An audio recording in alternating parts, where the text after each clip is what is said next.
In 2010, Dreamworks Animation did what it's best known for, taking a children's book, stripping away the existing story, retaining only the characters, names, and locations, perhaps some themes, but ultimately, the movie is a far representation of its source material. Now you could be thinking Shrek by this description, but this time it's a book called How to Train Your Dragon. Hunting and a charming view of the sunsets. The only problems are the pests. The movie follows the journey of a scrawny Viking named Hiccup, who's kinda considered useless to his village, Berk, in their never-ending fight with dragons. Though Hiccup isn't useless at all, he's actually clever and thoughtful, having the ability of a tinker, being a blacksmith's apprentice. During one night of a dragon attack against his village, Hiccup runs out into the night with a projectile contraption designed for capturing a dragon. Hiccup sets his sights on one of the scariest dragons known to mankind, a night fury, which is said to be so fast if you blink you might miss it, along with their high-pitched screech resulting in a fire blast. Hiccup meets his mark, taking down the Night Fury further out on the island. This leaves him exposed when another dragon tries to attack him. When the village chieftain, Stoic, and Hiccup's father barehandedly fights off the dragon, Hiccup is viewed as a disgrace not just by the village, but his own dad is upset with him. Right. Those who stay will look after Hiccup.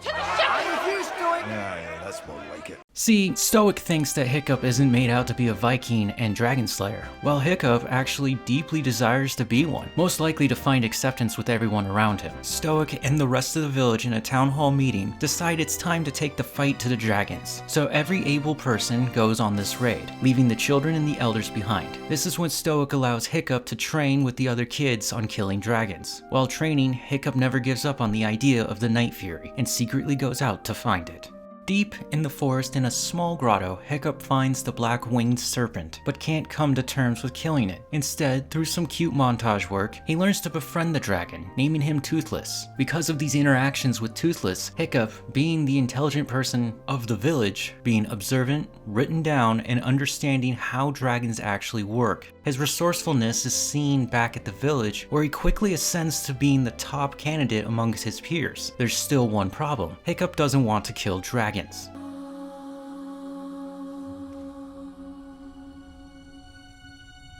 Most of us have seen this film, and I think we all agree it's one of the better animated movies out there. I mean, look at the franchise it spun out into. 2 more theatrical sequels and many TV shows, toys, games, and the original book series. I know this was based on a book, and I knew from word of mouth the plot of the book was very different than the movie. I didn't read the book, but I read the whole plot, and there are some big differences. Astrid, a female Viking and Hiccup's love interest, wasn't in it because girls can't fight. We know now that Viking warriors also consisted of women. Hiccup's friend is Fishlegs. While in the movie, yeah, they're friends, but nothing's really shown on how close they are. And the dragon at the end of the book is a green sea dragon who is washed up on shore, named Green Death. While in the movie, it's a massive, I mean like kinda too big to be living on this planet, massive dragon called Red Death. What I found the most interesting was the relationships Hiccup goes through in the entirety of the film. First, it's his father, Stoic. To see the size difference is one thing, but Stoic's main problem is he doesn't listen to Hiccup. This plays into his name, though he just seems to think in 2D. He's very stuck in his own ways, while on the other hand, Hiccup, who thinks in 3D and has a mind to problem solve, Hiccup seems to approach issues in his own way, which causes a rift. Dads, they just don't understand, do they? A pivotal moment of this is at the end of Hiccup and the other kids' training, when Hiccup is given the opportunity to kill his first dragon. Hiccup refuses and this goes sideways. Toothless, being far away from the arena, hears Hiccup in danger and charges in to save Hiccup. If your culture viewed these creatures as monstrous abominations, and then a Night Fury just swoops in and saves a human, your mind's going to explode. Stoic and the village capture Toothless and threaten to kill him, despite our recent revolution and Hiccup's protest. The other relationship is that with Toothless, who at first doesn't like Hiccup,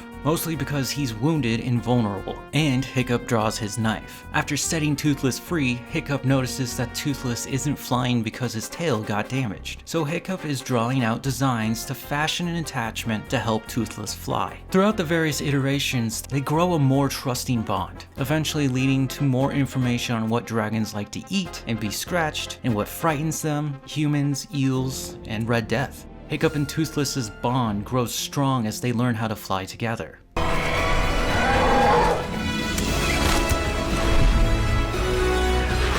So what we learned about Hiccup is he takes some time getting used to before those around him warm up and accept his odd behavior.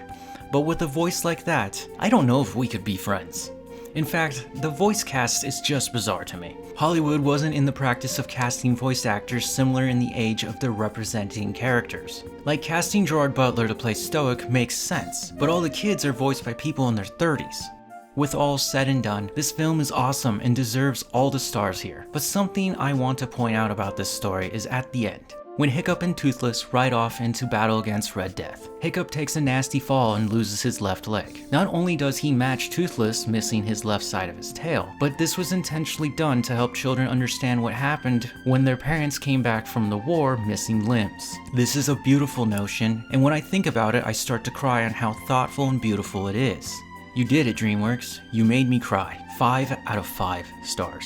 I did this review not only because I very much enjoy this movie, but that with the upcoming live-action remake, it makes me excited. Dreamworks was designed to combat Pixar, but Disney has stated that they will not make any live-action Pixar movies, just sticking to Disney films. We've already seen the release of a few, most bad, let's be honest. But if Dreamworks meets their mark like Hiccup and Toothless, we are potentially looking at the next era of Hollywood, live-action remakes. What do you think of that? Hey, thanks for watching. Bye.